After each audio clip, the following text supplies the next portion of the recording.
Kufa, un tueur à gages surpuissant mais malheureux, est envoyé éliminer une princesse illégitime. Mais avant de pouvoir la faire disparaître, il tombe amoureux. Devenu la cible de la famille royale et de la guilde des assassins, il doit user de ses pouvoirs de vampire pour la protéger s'il veut goûter aux charmes royaux. La nuit où tout a commencé, Amy, la gouvernante en chef, lui a proposé une visite révélant que le manoir serait son lieu de travail en tant qu'instructeur de Melita. Soudain, Melita, la maîtresse des lieux, est montée sur son balcon pour les apercevoir et a rougi de gêne en réalisant que Kufa pouvait voir son armure blanche d'aussi haut. Quand elle a glissé, Kufa l'a rattrapée, la sauvant d'une chute certaine. Elle a été instantanément troublée par son contact au point de bégayer en lui demandant s'il était son nouvel instructeur. Kufa a confirmé et a révélé qu'il travaillerait avec elle pendant les 3 prochaines années. Ils sont arrivés sur un terrain d'entraînement de l'école où une fille odieuse, Nerva, l'a d'abord taquiné avant de demander qui était Kufa. Quand Melita a révélé qu'il était son tuteur, Nerva a demandé s'il était là pour l'aider dans ses études ou l'utilisation du mana et Melita était trop embarrassée pour répondre. Nerva a demandé à Melita d'être sa partenaire d'entraînement. Melita a donc pris une épée en bois et l'a suivie sur le terrain. Dans ce monde, le mana est un pouvoir qui confère divers talents inhabituels à ses utilisateurs et élève leur capacité physique au-delà de celle des humains. C'est un don accordé uniquement à la classe noble, aux élus. Quand Melita a pris sa position, Kufa a su que, bien que née dans la noble maison d'Angel, elle n'avait jamais pu manifester la moindre forme de mana. Il n'a pas fallu longtemps avant que Nerva ne projette Melita au loin d'un coup imprégné de mana, se moquant de son rêve de rejoindre la Légion du Blason alors qu'elle était une fille sans talent, une bonne à rien.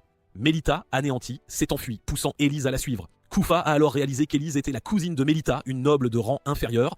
Kufa repense au doute de Lord Mordreux, le grand-père de Melita, quant à savoir si Melita, qui n'avait pas encore éveillé le mana, était une vraie enfant de la maison d'Angel. La nuit précédente, lors d'une mission, des sosies d'Assassin's Creed ont tiré sur Kufa, mais il a dévié les balles avant de les découper à l'épée.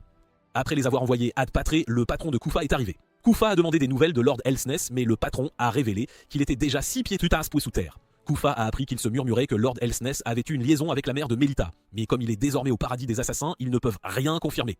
Le patron a ensuite chargé Kufa de devenir le tuteur de Melita et de la guider.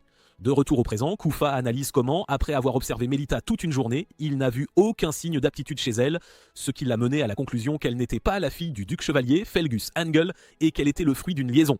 À la lumière de cela, il a décidé que la prochaine étape était d'accomplir sa mission. Assassiner Melita. Il savait que l'acte n'était pas urgent, mais il ne pouvait plus supporter de voir Melita traitée comme un chien des rues par ses camarades de classe. Malgré toutes ses souffrances, Melita croyait qu'elle deviendrait utile, même si les chances étaient quasi nulles. Kufa a donc décidé de mettre fin à ses tourments par pitié, ce qu'il appelait sa fierté d'assassin. Quand il est allé dans sa chambre, elle n'y était pas, poursuivie par des monstres à travers l'école. Kufa a fait sa course à la Naruto jusqu'au jardin, où il l'a vu tenter de repousser ces créatures, se demandant pourquoi ces lycanthropes se trouvaient dans un quartier urbain, dans un repère en hauteur. Il s'est souvenu des paroles de son patron sur la façon dont Mordreau tentait souvent de forcer Melita à éveiller ses pouvoirs, sans jamais de résultat positif. Il a réalisé qu'il essayait d'éveiller son mana en la poussant au combat. Cependant, comme cela n'avait jamais fonctionné, ils avaient été engagés pour se débarrasser d'elle. Un des lycanthropes a fait tomber l'épée de Melita et lui a piétiné la main quand elle a essayé de la ramasser. Elle a tenté de riposter en le frappant, mais les lycanthropes l'ont fait trébucher et ont commencé à la rouer de coups. Quand les monstres ont tenté de lui couper les cheveux, elle a pleuré que ses cheveux blonds étaient la seule chose qui lui rappelait sa mère. Kufa s'est demandé pourquoi elle n'appelait pas à l'aide pour que les gardes de l'école se débarrassent de ces lycanthropes de bas niveau. Les larmes aux yeux, elle a dit qu'elle devait devenir membre de la Légion du Blason pour que les gens la reconnaissent comme membre de la maison d'Angel. Kufa a alors réalisé qu'elle n'avait pas appelé à l'aide parce que cela signifierait qu'elle ne possédait aucun mana, confirmant ainsi qu'elle n'était pas membre de la maison d'Angel. Kufa a fait irruption, décapitant un monstre d'un mouvement ninja secret, avant de déchiqueter les autres avec ses coups d'épée imprégnés de mana, tout en accumulant son aura. Ensuite, il s'est excusé auprès de Melita d'être arrivée en retard et lui a tendu la main pour l'aider à se relever, mais elle s'est levée seule et s'est excusée de lui causer des ennuis. Quand elle a fondu en larmes, Kufa a réalisé qu'elle avait mené une dure bataille seule. Il lui a donc demandé de lui confier sa vie.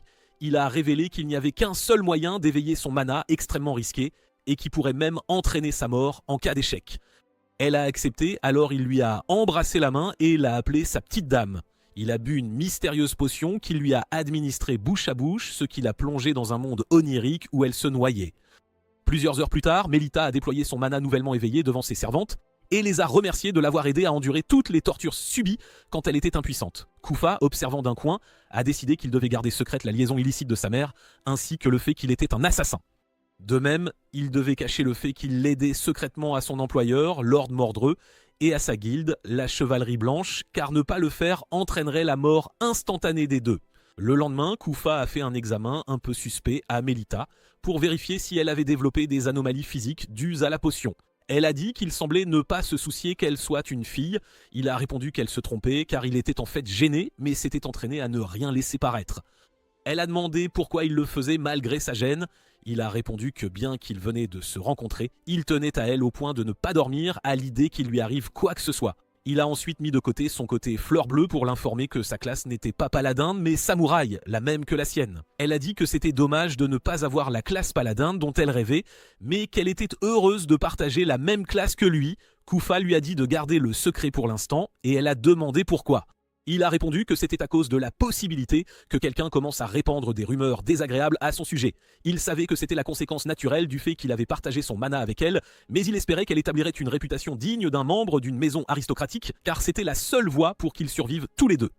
Il l'a assuré que son corps était désormais libre de tout effet secondaire de la potion. Elle a demandé si elle allait devenir son élève. Il a répondu que c'était un plaisir de la compter parmi ses élèves, ce qui l'a fait jeter un oreiller en l'air, célébrant d'avoir un tuteur aussi dévoué, un vrai fanboy. Cependant, il a stipulé que jusqu'au tournoi public, une semaine plus tard, elle n'avait pas le droit d'utiliser le mana en dehors de leur leçon, ce qui l'a surprise. Le lendemain en classe, Nerva a tenté d'attirer Melita dans une nouvelle séance d'intimidation sur le champ de bataille, mais Melita a refusé son offre à cause d'une leçon qu'elle avait avec Kufa. Elle marchait avec Kufa un peu plus tard et a exprimé à quel point elle aurait aimé botter les fesses de Nerva avec son nouveau mana. Kufa a expliqué que ses capacités étaient encore imparfaites car elle venait d'être éveillée. Il lui a de nouveau dit de continuer à donner une fausse idée d'elle à ses amis de l'école jusqu'à ce qu'une semaine plus tard, il voit donc qu'elle était devenue une Ichigo au féminin. Il a ensuite tourné son attention vers Elise et Rosetti, qui les espionnaient en leur demandant si elles avaient quelque chose à voir avec Melita. Quand elles sont sorties de leur cachette, Rosetti s'est présentée à Melita comme la tutrice privée d'Elise, et Melita l'a instantanément reconnue comme une personne célèbre. Bien que née dans les quartiers de la basse strate sociale, elle a éveillé son mana très jeune. Non seulement elle a réussi à être la plus jeune à rejoindre la Légion du Blason, mais le roi lui a aussi accordé le titre spécial de marquise de carrière. Elle a dit à Melita de l'appeler Rose à partir de ce moment et a proposé de lier amitié avec Kufa. Mais il lui a repoussé la main, disant qu'il ne pouvait pas s'associer à elle, car son côté un peu trop gênant aurait une mauvaise influence sur Melita. Le jour du tournoi public, Melita a exprimé sa peur. Kufa a tenté de la réconforter en lui rappelant ses efforts à l'entraînement, mais les choses n'ont fait qu'empirer quand elle a vu que son père, Felgas, était arrivé pour assister à l'événement. Nerva est apparu alors que Melita faisait une crise de nerfs et a commencé à l'insulter de manière diabolique, jusqu'à ce que Kufa la traite de guenon en lui disant de se taire. Quand elle a essayé de le dénigrer, Melita l'a repoussé et a juré qu'elle la détruirait au tournoi pour avoir insulté son homme. Quand Kufa a croisé le regard de Felgus, il a réalisé que l'issue du tournoi déterminerait si Melita et lui seraient éliminés. Quand le tournoi a officiellement commencé, les membres de l'équipe blanche de Melita et de l'équipe noire de Nerva se sont affrontés, laissant les deux jeunes femmes face à face. Quand Melita a chargé Nerva, cette garce odieuse a tenté de l'écraser comme d'habitude, mais a eu le choc de sa vie quand Melita a utilisé un coup d'épée imprégné de mana pour parer son attaque. Tout le monde dans l'arène était stupéfait que Melita puisse désormais utiliser le mana, et il n'a pas fallu longtemps avant que Melita ne fasse mordre la poussière à Nerva en utilisant les tactiques de combat sournoises apprises de Kufa. Nerva est devenue si furieuse qu'elle a utilisé son attaque ultime, le marteau de Garak, sur Melita, détruisant les environs. Mais quand elle s'est approchée de Melita pour porter le coup de grâce, Melita a pointé sa lame sur sa gorge et a dit que les attaques de Kufa étaient bien plus effrayantes. Les deux jeunes femmes se sont affrontées intensément et il n'a pas fallu longtemps avant que Melita ne coince Nerva. Malheureusement, avant que Melita ne puisse porter le coup final, son mana s'est épuisé, la forçant à s'enfuir.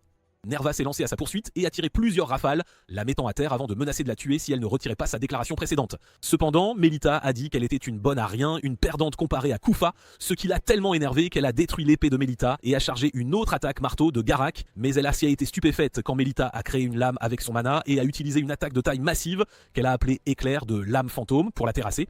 Kufa était stupéfait que Melita ait pu utiliser une technique de lame fantôme après l'avoir vue l'utiliser une seule fois et il a réalisé qu'elle s'était entraînée sans relâche pour la maîtriser en secret. Melita a pris l'arme de Nerva et s'est précipitée pour attaquer la flamme au centre du champ de bataille pendant que ses camarades repoussaient les coéquipiers de Nerva.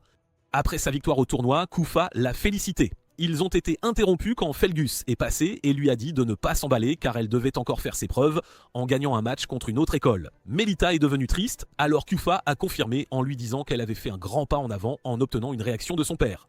Soudain, Nerva s'est arrêté et Shailey lui a rendu un livre qu'elle lui avait emprunté de force avant de s'excuser et de s'enfuir. Lors du match suivant, Elise a détruit la flamme et a remporté le tournoi en seulement 13 secondes, laissant la foule stupéfaite par la puissance d'une paladin. Melita est restée figée dans un coin, observant sa cousine surpuissante. Plusieurs jours plus tard, Melita a parlé à Kufa du Cercle de Nuit, un festival à venir pour la paix de la ville qui se tiendrait 2 jours durant le week-end. Elle a ensuite demandé s'il aimait les festivals et a fait la moue quand il a refusé de lui donner une réponse claire jusqu'à ce qu'il révèle qu'il ne connaissait pas grand-chose au festival venant de la terre de la nuit éternelle, un endroit très défavorisé de la société.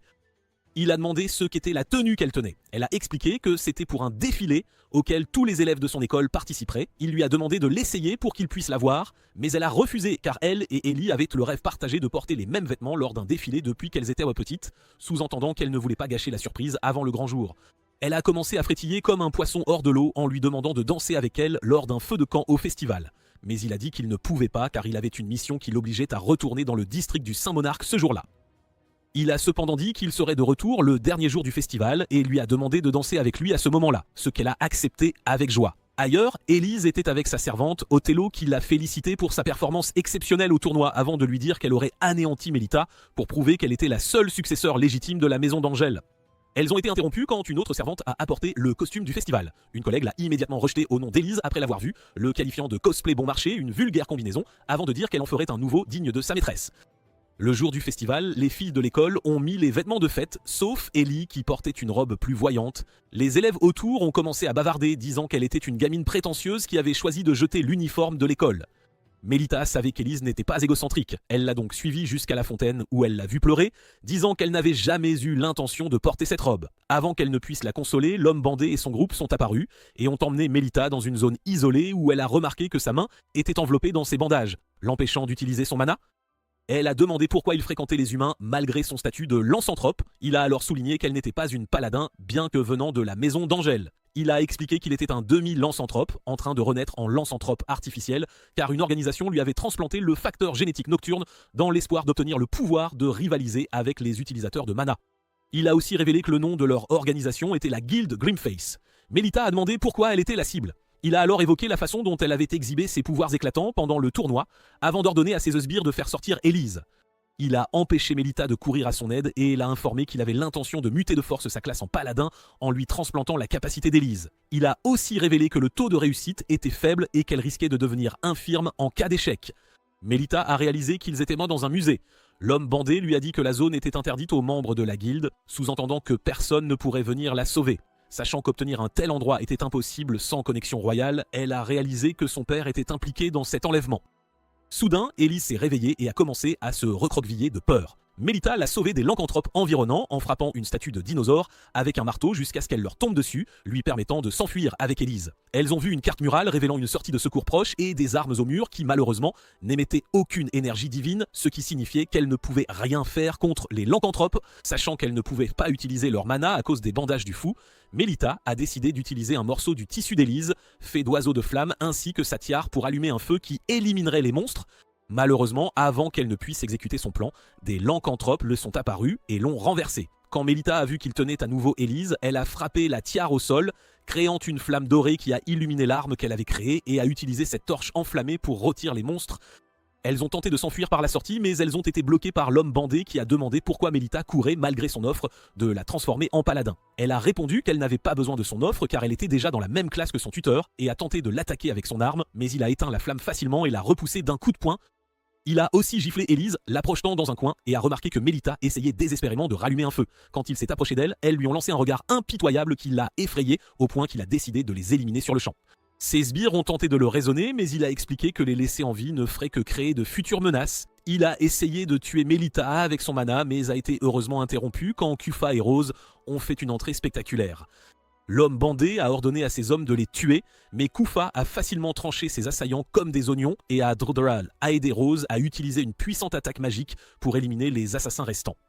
Kufa a suivi l'homme bandé dans une pièce sans issue, où le fou a révélé qu'il avait été envoyé par Lord Mordreau avant de créer un grand monstre magique qu'il a appelé une chimère hantée. Il a expliqué que c'était un lycanthrope artificiel, créé avec des capacités maximales, assurant qu'il était plus puissant que les humains, et a commencé à attaquer Kufa aux côtés du monstre.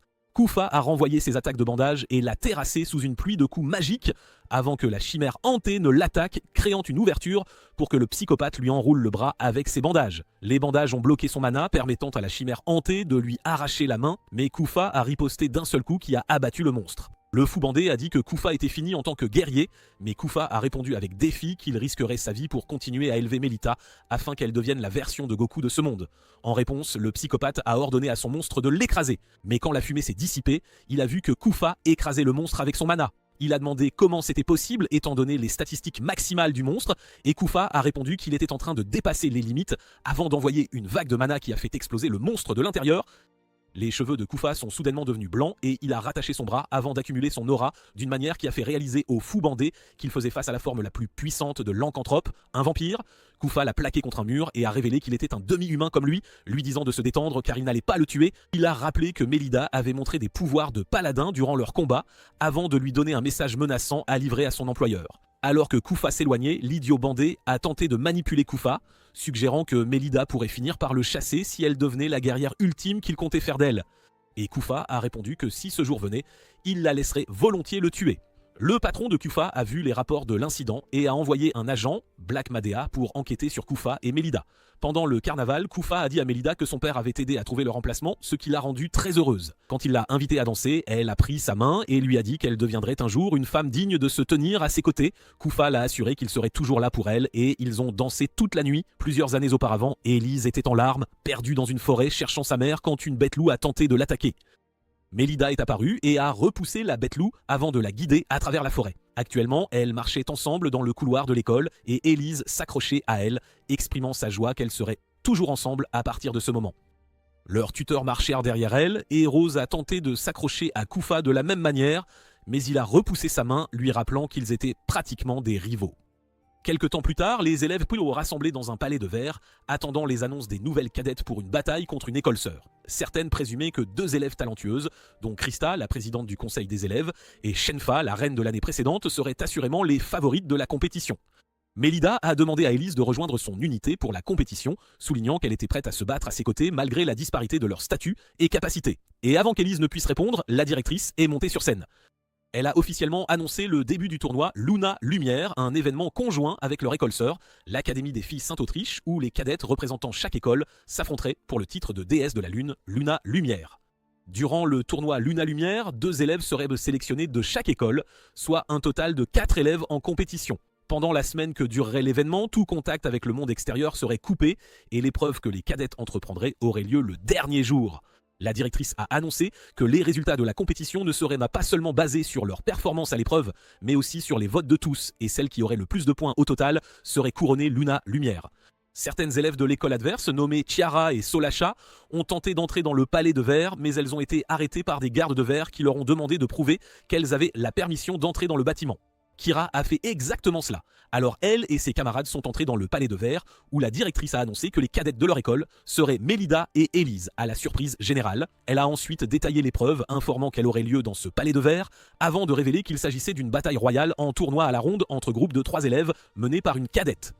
Chaque participante aurait une épingle métallique sur la poitrine et l'équipe qui en capturerait le plus dans le temps imparti serait déclarée gagnante. Elle a demandé à Melida de choisir 2 de ses camarades et Nerva s'est portée volontaire pour être la première de ses partenaires, tandis que Shenfa a demandé à être la seconde. Une fois les sélections faites, la directrice a jeté un champ de force sur le bâtiment pour marquer le début du tournoi. Les élèves ont commencé à répandre des rumeurs selon lesquelles Melida aurait mangé le fruit défendu de la directrice pour être sélectionnée comme cadette, ce qui l'a rendue triste, mais Kufa l'a réconfortée en lui disant qu'il croyait en elle. Pendant l'entraînement, Melida a failli être écrasée par le coup d'essai de Nerva, mais Kufa a quand même refusé la demande de Nerva d'alléger son arme pour ne pas la blesser, car il pensait que cela l'aiderait pendant le vrai combat. Elles ont décidé de faire une pause, et Melida s'inquiétait de sa faiblesse pathétique quand une des étudiantes étrangères, nommée Mule, est venue lui dire qu'elle devait vaincre Elise pour prouver qu'elle était une vraie descendante de la maison d'Angel. Elle lui a offert quelques mots d'encouragement supplémentaires avant de disparaître dans les airs. Quelques minutes plus tard, Kufa a surpris une camarade essayant de cacher des preuves qui révélaient qu'elle avait modifié les sélections de cadettes pour servir ses plans et il l'a démasquée devant les filles qui se tenaient à proximité. Quand Elise a demandé pourquoi elle avait fait ça, Othello a dit que c'était pour faire s'affronter Elise et Melida, afin que Melida ne puisse plus se tenir à ses côtés si elle perdait. Melida a soutenu qu'Elise et elle avaient un lien fort et lui a demandé de la laisser former une unité avec Elise si elle gagnait leur bataille. Plus tard ce soir-là, Kufa aidait Melida à enfiler sa tenue de nuit et il l'a complimentée pour avoir tenu bon pendant le drame d'Othello avant de partir. En chemin, il a rencontré une mystérieuse grue en papier noir qui est tombée au sol et il a su que c'était un émissaire du Chevalier Noir, alors il a retrouvé Black Madea à l'extérieur. Quand il a demandé à Madea pourquoi elle était là, Madea a dit que sa loyauté était remise en question à cause de certaines parties manquantes dans son dernier rapport. Kufa a tenté de plaider son innocence, mais Madea a rappelé que les pouvoirs de Mélida ne s'étaient réveillés que lorsqu'il l'avait rencontrée et a dit qu'ils avaient besoin de son sang pour des recherches.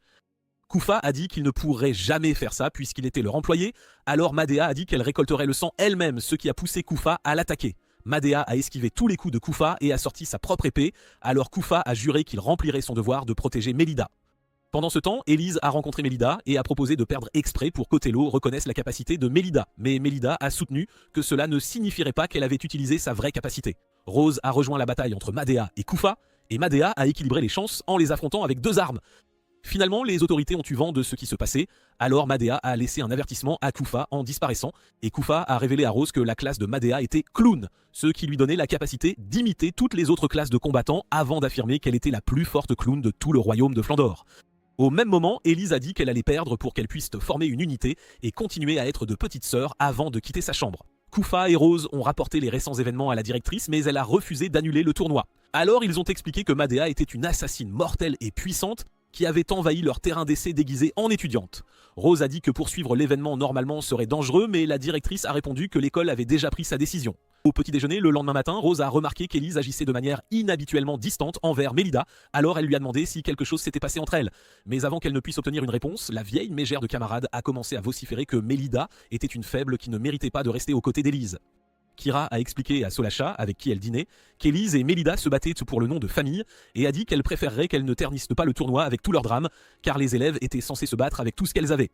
Elle a dit à Solasha de ne pas se retenir lors de leur prochain combat et Solasha a accepté. Nerva et Shenfa ont rejoint Mélida à table et lui ont dit quelques mots qui lui ont remonté le moral. Les 3 se sont entraînés et ont tissé des liens pendant 3 jours, et la 3e nuit, Kufa a demandé à Mélida ce qui s'était passé entre elle et Élise. Mélida lui a parlé de la demande d'Élise de lui offrir une victoire facile et a expliqué qu'Élise s'accrochait à elle tout le temps comme une petite sœur, ce qui faisait que Mélida se sentait comme si elle la blessait émotionnellement en agissant tout le temps comme une grande sœur, ce qui l'avait acculée. Kufa lui a conseillé de discuter avec Élise pendant leur bataille du tournoi jusqu'à ce qu'elle parvienne à une conclusion et qu'elle ne devait pas retenir son pouvoir ou ses sentiments envers elle pendant ce combat. Il l'a assuré que les choses se passeraient en bien entre elles tant qu'elles s'aimaient et l'a remotivée en rappelant à quel point elles étaient pas proches en tant que maître et élève. Le jour du tournoi, Rose a proposé de rejoindre Kufa dans sa chasse à la Black Madea, mais il lui a dit de rester dans les gradins au cas où Madea apparaîtrait comme l'une des élèves. La directrice a annoncé les règles du tournoi et a ajouté que les événements qui se dérouleraient à l'intérieur du palais de verre pourraient être vus à l'aide de jumelles spéciales distribuées à la foule. Quand elle a annoncé le début du tournoi, le groupe de Mélida s'est dirigé vers le palais de verre où elles ont été immédiatement accueillies par des tirs d'une fille nommée Pris, une tireuse de l'unité d'Élise. Alors que Shenfa proposait de l'affronter, une autre élève a engagé Nerva dans une bagarre permettant à Mélida de charger Élise. Kufa a trouvé Mule observant depuis une haute tour et a immédiatement pensé que c'était Madea, alors il lui a demandé de lui remettre le sac qu'elle portait. Quand elle a essayé de faire l'innocente, il a arraché le sac de ses mains et l'a acculée au sol. Elle lui a offert une chance de raid son donjon, mais il lui a dit d'arrêter ses bêtises, alors elle a plutôt essayé de le frapper avec son épée. Kufa a bloqué son attaque mais a remarqué que c'était une attaque qui absorbait le mana de l'adversaire pour l'ajouter au sien. Il lui a demandé de se présenter, alors elle s'est présentée comme Mule et a déclaré qu'elle avait hérité de sa classe de Diabolos en tant que membre de l'une des 3 grandes maisons ducales de chevaliers. Il savait que Madea ne pouvait imiter que les capacités des maisons de basse classe, alors il s'est excusé auprès de Mule et s'est enfui en entendant un cri venant du champ de bataille. Mélida a croisé le fer intensément avec Élise qui l'a traitée de faible avant de la projeter dans un coin. Élise a expliqué que la raison pour laquelle elle avait fui le combat contre elle pendant le tournoi public, et ce tournoi était qu'elle ne voulait pas savoir qu'elle était plus faible qu'elle. Elle a affirmé qu'elle ne voulait pas être sur un pied d'égalité avec elle alors qu'elle lançait une attaque à travers le sol vers elle, qu'elle a réussi à esquiver. Élise a dit qu'elle voulait être derrière elle et Mélida a réalisé qu'elle n'était pas en colère parce qu'elle agissait tout le temps comme une grande sœur avec elle. Élise a affirmé qu'elle avait toujours voulu être sa petite sœur alors qu'elle s'apprêtait à porter le coup final, mais Mélida a bloqué son attaque et l'a défiée en duel. Élise a préparé son mouvement ultime nommé Divine Rise tout en affirmant que Mélida était plus faible qu'elle, mais Mélida a créé la surprise ultime en lui faisant tomber son épée de la main avec une attaque secrète avant de la bombarder de coups de poing et de pied. Élise a bloqué autant qu'elle a pu, mais finalement Mélida l'a dominée et a affirmé qu'elle était maintenant plus puissante qu'elle. Mélida a fondu en larmes en lui disant qu'elle serait toujours là pour prendre soin d'elle.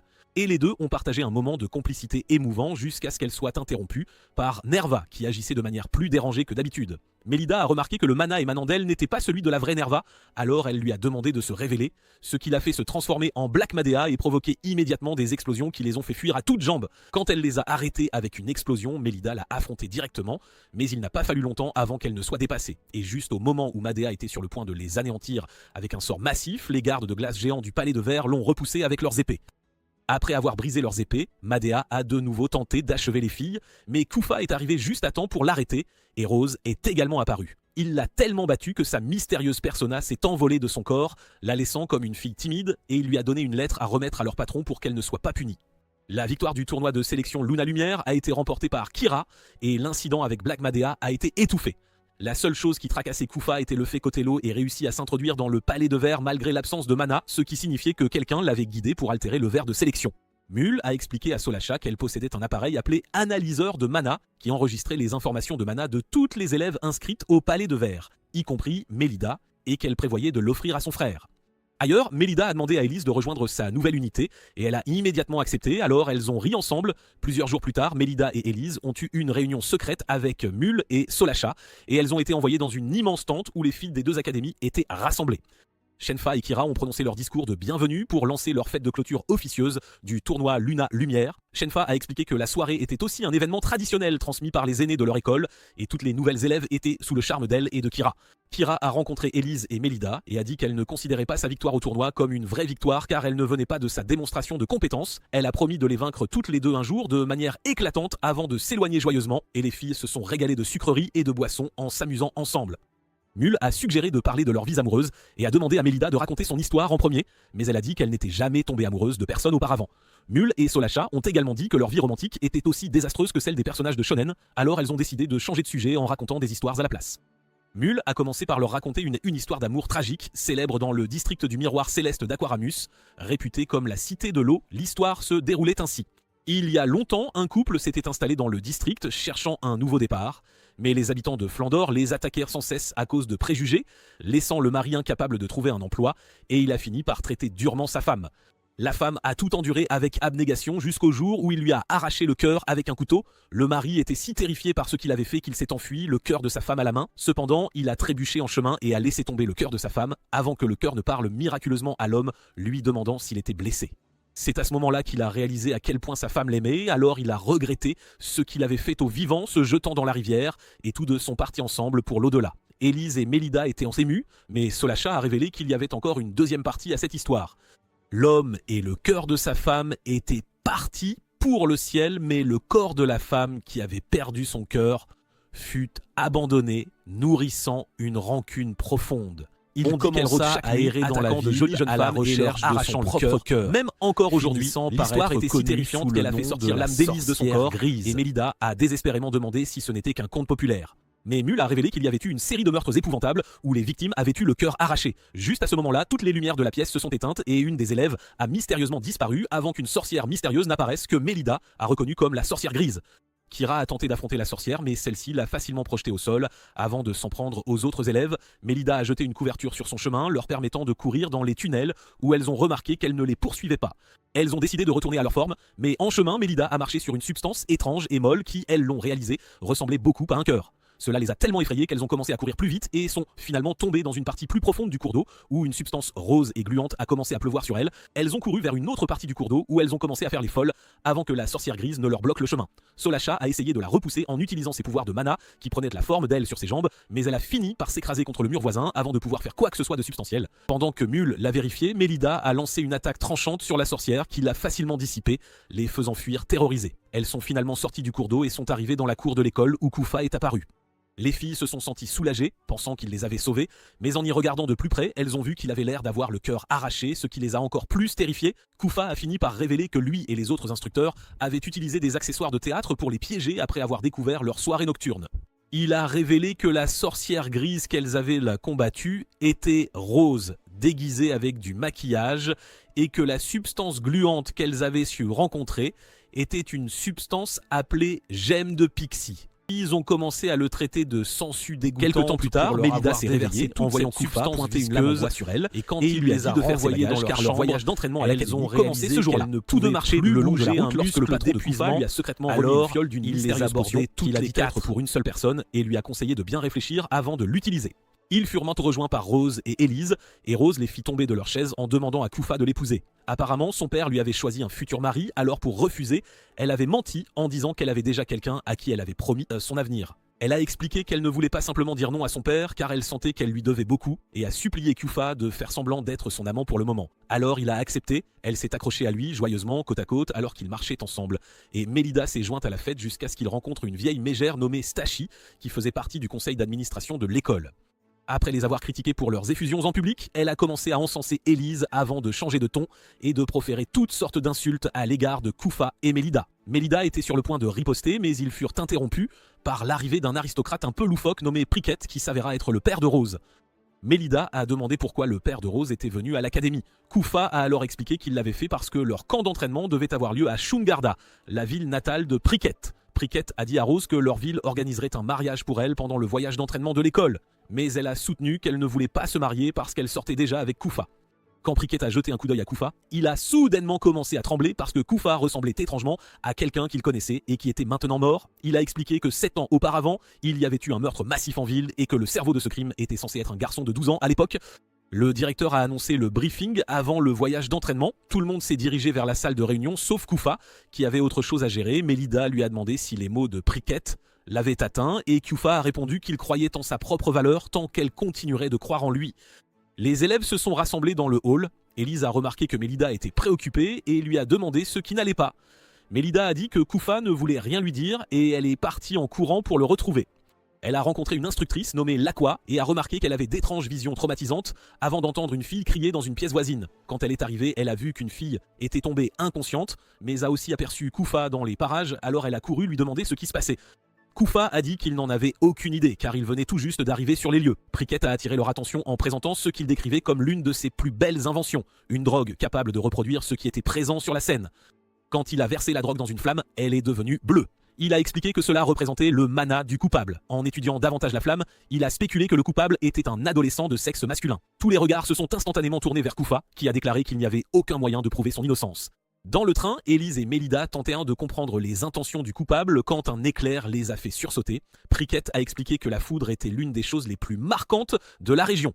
Ils sont finalement arrivés à Shungarda où Prickett s'est pavane en révélant que la zone regorgeait d'une grande variété de verdure grâce à ses recherches en manipulation génétique. Mélida a entendu une voix venant d'un certain endroit. Alors qu'elle essayait de la suivre, Kufa l'a arrêtée juste avant que Prickett n'apparaisse pour leur dire de ne pas entrer dans cette zone car elle était désignée comme un point mystère. Il a expliqué qu'en raison d'une forte perturbation du champ magnétique, il y avait un endroit qui produisait un effet étrange, défiant tout bon sens. Ils ont été interrompus par l'arrivée de Dick, le fiancé qu'il avait choisi pour Rose, venu l'informer d'une urgence en ville. En arrivant, ils ont vu un homme nommé Carnell perdre la tête. Prickett l'a examiné et a découvert qu'il était au-delà de tout espoir. Il a ordonné à ses gardes de sauver son âme, alors ils l'ont poignardé avec une épée. La directrice lui a rappelé que l'exécution publique était illégale, mais il a rétorqué que c'était un acte de salut, car l'homme était atteint d'une maladie rare qui faisait rage à Shungarda. Il a expliqué que la maladie faisait perdre aux gens leurs facultés rationnelles, les réduisant à des monstres qu'il fallait abattre, c'est pourquoi ils abrégeaient leur souffrance. Plus tard ce soir-là, Rose parlait à Kufa quand des enfants sont arrivés. Elle a joué avec eux, lui racontant qu'elle avait perdu sa famille durant son enfance. Elle a ensuite révélé que Prickett avait recueilli des enfants qui, comme elle, n'avaient pas de famille, leur offrant un nouveau foyer. Elle a aussi confié que Prickett avait perdu sa femme il y a quelque temps, et quand les enfants ont demandé qui était Kufa, elle leur a dit que c'était son petit ami. Après cela, Kufa a retrouvé Mélida et l'a invitée à un rendez-vous, ce qu'elle a accepté avec enthousiasme. Ils sont allés tous les deux dans une magnifique grotte calcaire qu'il a décrite comme l'un des fameux points mystères de la ville. Ils ont flotté au-dessus de l'eau et il a expliqué que la force magnétique des roches les rendait légers, faisant de cet endroit un terrain d'entraînement parfait pour eux. Mélida lui a demandé comment il connaissait cet endroit. Il a alors révélé qu'il y était déjà venu pour une mission et ils ont eu une danse romantique dans les airs avant qu'il ne la ramène à sa chambre. Là, Mélida lui a confié à quel point elle voulait être la seule femme de sa vie avant de s'endormir. Et Kufa a dit qu'il savait ce qu'il devait faire car elle était la seule femme à avoir jamais ressenti cela pour lui. Quelque temps plus tard, tout le monde s'est rassemblé à l'église où ils ont vu que les enfants étaient dans un état critique après une attaque. Alors que Prickett les pleurait, la directrice a révélé que leur vitalité avait été aspirée d'une manière qui rappelait l'attaque précédente sur l'un de leurs élèves.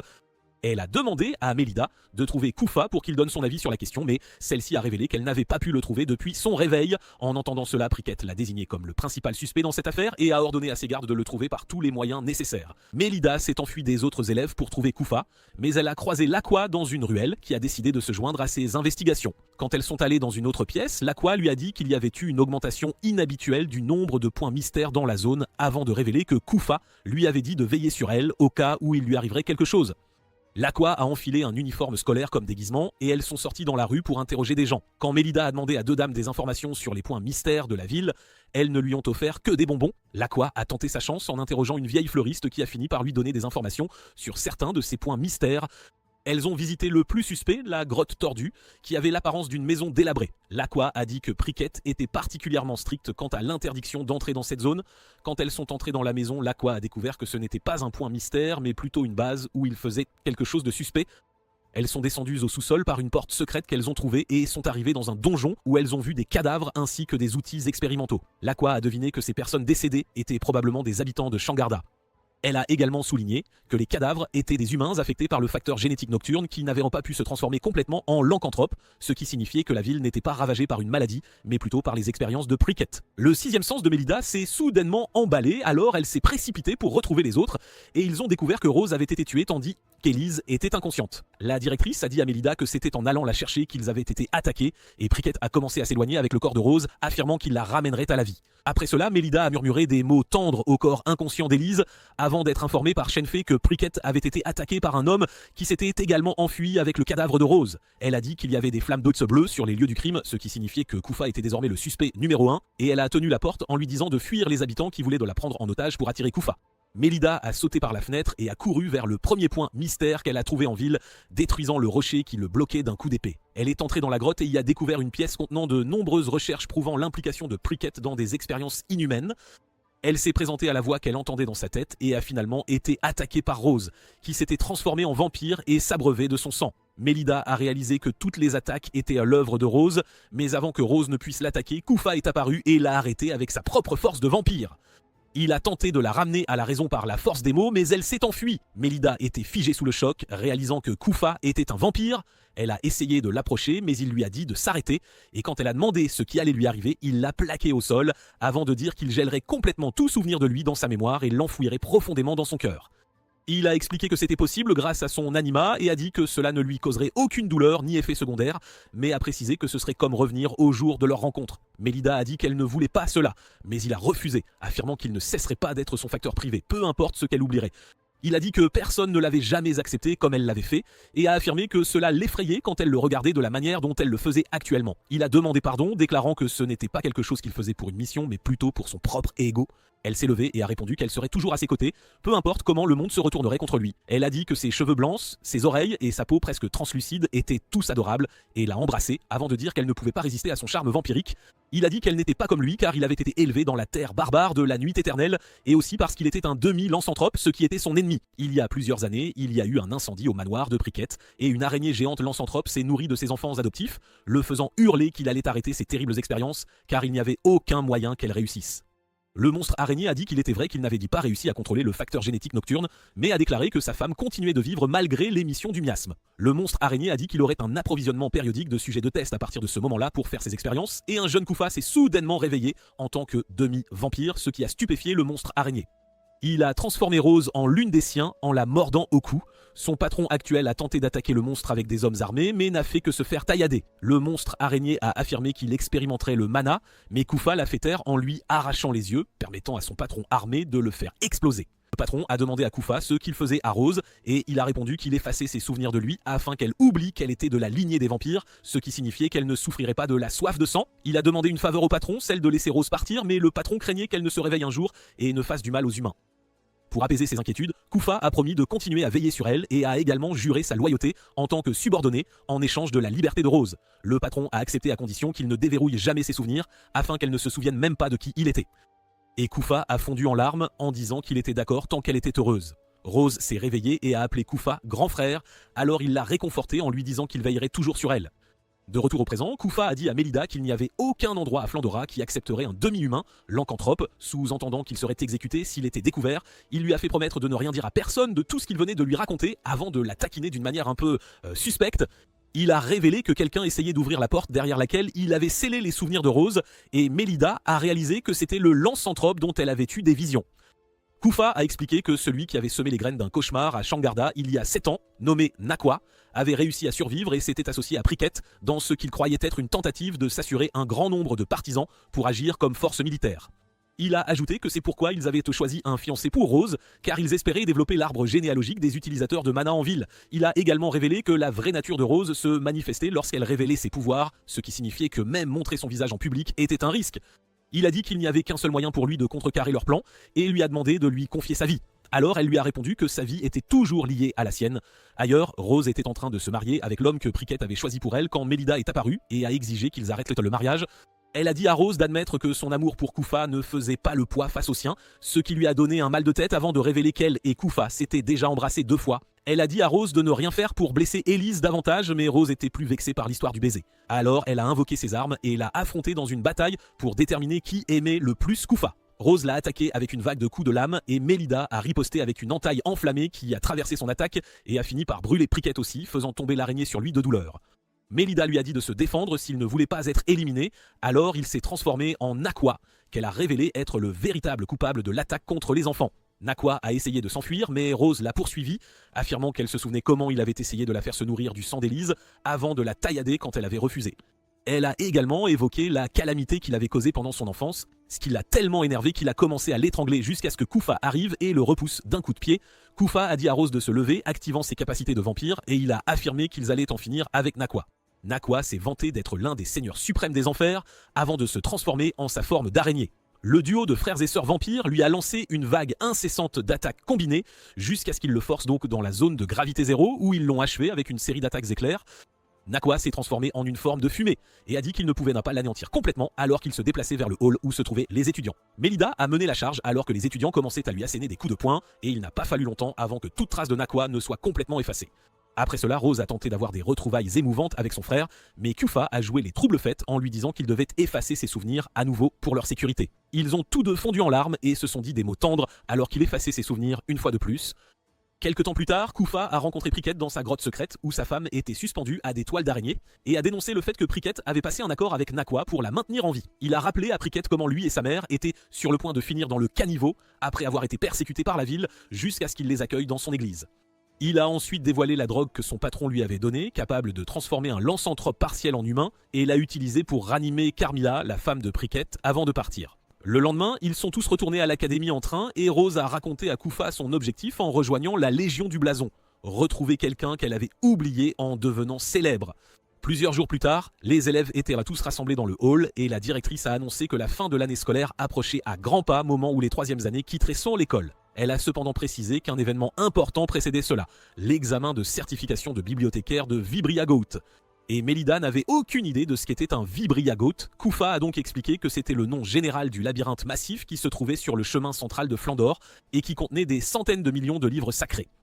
Rose a dit que l'examen était difficile, alors Élise et Rose ont commencé à paniquer, mais Kufa a calmé leurs nerfs en les informant que seules les 2e et 3e années y participaient. Cependant, la directrice est apparue et leur a demandé à toutes les deux si elles étaient intéressées par l'examen, puisqu'elles étaient les cadettes choisies lors du tournoi précédent. Pendant ce temps, Mule a révélé à un groupe de nobles masqués que Mélida avait une aura très différente de toutes celles qu'elle avait vues, et ils ont décidé que la meilleure ligne de conduite était de révéler au royaume qu'elle était le fruit d'une liaison de sa mère. Ils se sont demandé comment s'y prendre de manière convaincante. Mule a alors proposé une idée impliquant un texte magique appelé le Codex Anders, et le chef du groupe, Serge, a décidé de prendre la tête de cette opération. Il a ensuite rencontré sa sœur Selacha et a apaisé ses inquiétudes en lui disant qu'il faisait cela pour mettre fin aux souffrances de Mélida. Il lui a offert un petit cadeau, un stylo spécial qui avait appartenu au précédent grand bibliothécaire de Vibriagout. Le lendemain, un homme masqué un peu ridicule est apparu à l'académie et a fait le show en prétendant être le père de Mélida, jusqu'à ce que Kufa le fasse fuir d'un coup d'épée. Quelques heures plus tard, Kufa faisait un bilan de santé à Mélida et s'est arrêté pour lui dire que quelqu'un essayait de nuire à la dignité de la Maison des Anges.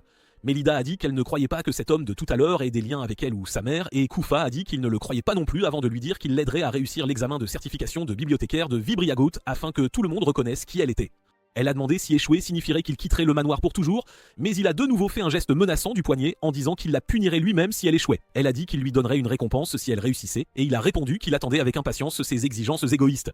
Le jour de l'examen, les élèves ont été envoyés dans une bibliothèque de Vibriagoat où la directrice a dit qu'ils devaient retourner en toute sécurité au premier niveau du bâtiment avant que le sablier ne s'écoule. Elle a révélé que la bibliothèque était hantée par les fantômes des bibliothécaires qui y travaillaient autrefois et que les niveaux inférieurs contenaient les fantômes les plus puissants. Soudain, un monstre tentaculaire a envahi la chambre mobile où il se trouvait et Koofa a été appelé par une étrange nonne pour rencontrer Felgus. Koofa s'est présenté à Felgus et l'a informé que Mélida passait les examens de Vibriagoat malgré le fait qu'elle soit en première année afin d'obtenir une qualification de bibliothécaire de labyrinthe. Felgus a répondu qu'elle n'avait pas besoin de cette qualification avant de lui demander de ramener Mélida immédiatement. Felgus a sorti une lettre de retrait et a révélé qu'il prévoyait de retirer Mélida de l'école à la fin de l'année à cause de l'individu suspect qui était entré à l'école l'année précédente, ce qui avait soulevé beaucoup de controverses concernant leur famille.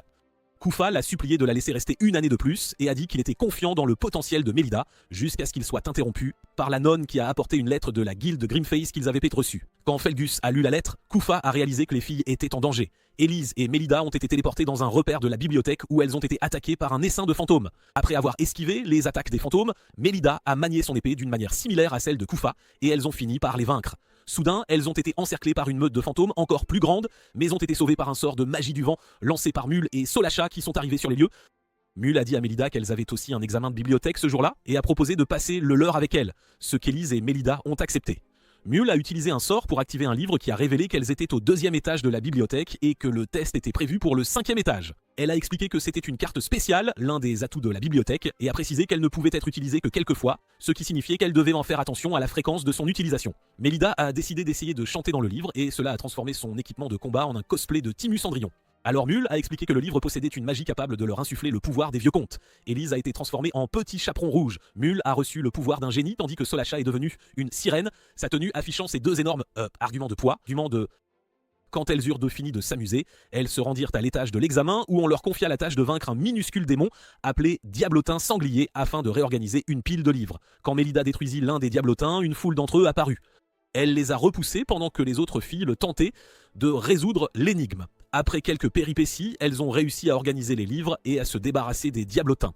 Ensuite, Mélita a confié à Mule qu'elle participait à l'examen pour être reconnue comme un membre à part entière de la Maison des Anges, une mission que son maître lui avait confiée.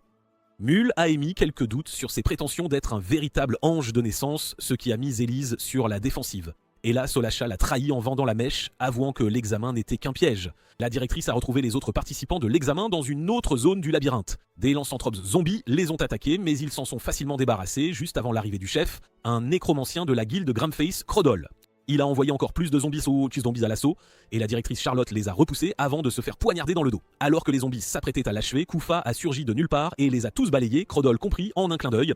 Les étudiants ont commencé à pleurer Charlotte, mais l'histoire était loin d'être terminée. Crodol est revenu, ressemblant à une étrange fusion entre Overlord Heinz et un boss d'Elden Ring. Mélida a réalisé qu'elle n'avait pas passé le bon examen, alors elle a demandé à Mule pourquoi elle les avait dupés.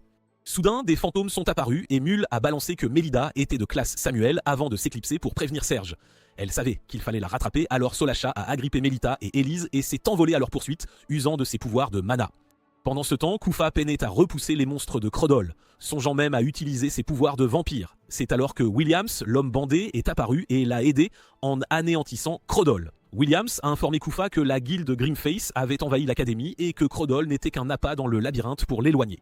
Il a révélé que la cible, c'était tous les étudiants de l'académie. Il voulait faire taire tous les témoins du scandale de l'imposteur du père de Mélita avant que l'affaire n'éclate au grand jour. C'est alors que le patron de Koofa est arrivé et a conclu un accord avec Williams. Il partagerait ses recherches sur la transformation des lycanthropes en humains contre des infos sur l'ennemi. Mélita a fini par rattraper Mule, qui a alors utilisé un sortilège pour la piéger. Koofa, lui, a couru à toute vitesse pour les rejoindre. Mélita et Élise ont été transportées dans un monde onirique où elle a été jugée par Serge et les autres nobles, Serge tenant le rôle du juge.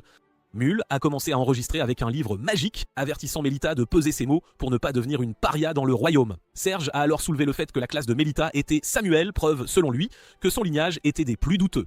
Mais elle a affirmé que ce n'était pas une preuve, que Felgus n'était pas son père, car il arrive que l'on n'hérite pas d'une classe de rang supérieur. Serge a étayé ses dires en soulignant qu'elle avait soudainement éveillé son mana après des années d'incompétence et le jury, très partial, était déjà convaincu qu'elle n'était pas un ange de naissance. Mélita a commencé à craquer, clamant qu'elle leur ferait reconnaître l'amour de ses parents en devenant assez forte pour rejoindre la Légion du Blason. Serge a alors décidé de la mettre à l'épreuve en l'opposant à Sélacha. Mule a empêché Élise d'interférer pendant que les filles s'affrontaient intensément. Mélita esquivait la pluie d'attaques aériennes de Sélacha tandis qu'Élise défiait Mule à un duel. Mélita a piégé Sélacha pour qu'elle s'approche pour une attaque à la lance mais s'est fait mettre à terre d'une façon qui a sidéré tout le monde. Mélita a commencé à prêcher sa fierté d'être de classe Samuel et la foule a commencé à se laisser convaincre qu'elle pouvait être un véritable ange de naissance. Soudain, le stylo spécial que Serge avait donné à Solacha a manifesté un énorme dragon d'ombre qui a semé la pagaille. Mule et Solacha ont fait la paix avec Élise et Mélita pour faire face à la situation. Après avoir évacué les nobles, les filles ont tenté de partir, mais elles ont été stoppées net par l'homme masqué qui se faisait passer pour le père de Mélita, les piégeant dans une étrange barrière. Alors qu'il tentait d'éliminer Mélita, Kufa a surgi juste à temps pour la sauver. Les deux se sont alors déplacés comme Kirito et Asuna à leur apogée, l'attaquant de concert dans un combat à 2 contre 1. Il n'a pas fallu longtemps avant qu'il ne le submerge. Kufa l'a anéanti, ainsi que la barrière, avec son attaque ultime. Ensuite, l'imposteur, luttant pour sa survie, est tombé sur Serge qui a fini par l'achever. Bien plus tard, tout était résolu. Mélita a retrouvé Felgus qui lui a révélé que son arrière-grand-mère Méliona était de classe Samuel avant d'ajouter qu'elle lui ressemblait. Cela l'a fait fondre en larmes de joie et Kufa est venu la réconforter. Kufa a retrouvé Mélita dans le jardin de l'école bien plus tard. Elle lui a confié que sa requête égoïste était qu'il soit témoin de sa reconnaissance par le monde un jour, ce qui l'a poussé à lui embrasser la main. Alors Mélita et Kufa, vous pensez qu'ils vont finir par se marier? Dites-nous tout en commentaire, c'est tout pour la vidéo d'aujourd'hui. Si vous aimez les résumés d'animes comme celui-ci, n'hésitez pas à jeter un œil à cette vidéo juste ici.